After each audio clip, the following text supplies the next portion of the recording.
Hi, my name is Brooke. I'm going to be helping you go through your pet's neuter discharge instructions today. You will be going home with a sheet like this. It goes over everything that I'm going to talk about right now. So first things first, it's very important that we keep our pets activity restricted for the next 14 days. The next 3 days are pretty crucial, so you're going to want to limit any running, excessive jumping, things like that. So keep them as quiet as you possibly can.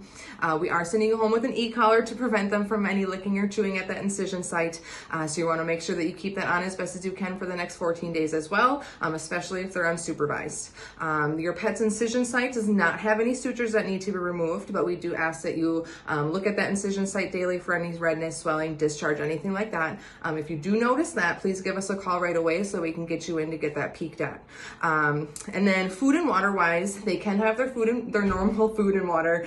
We just recommend feeding a couple smaller meals throughout the next day or two, just because that anesthetic can make them a little nauseous.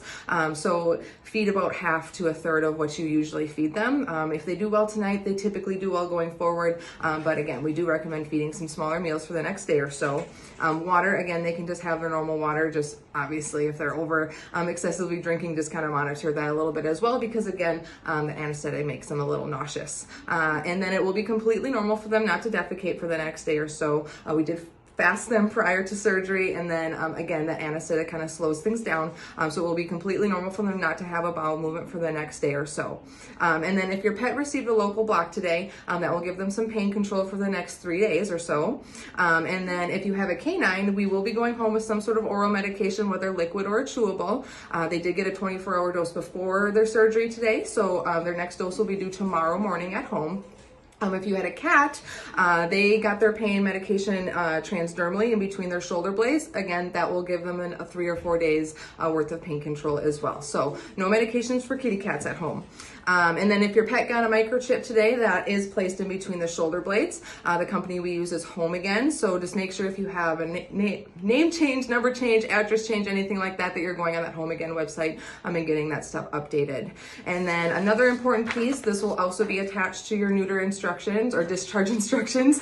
It's just going over the calories. So once your pet is neutered, they will have a decrease need in calories. The recommendations on the back of the bag are typically for intact animals. So once we, again, neuter them, they are going to need about 24% fewer calories for a cat and about 30% fewer for a dog.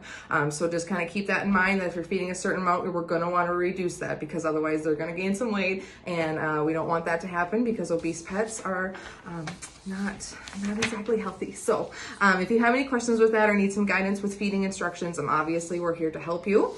So if you have any questions, let us know. Otherwise, again, both of these things will be going home with you. And it was a pleasure working with you guys, and we hope everything goes well at home, and happy healing. Thank you.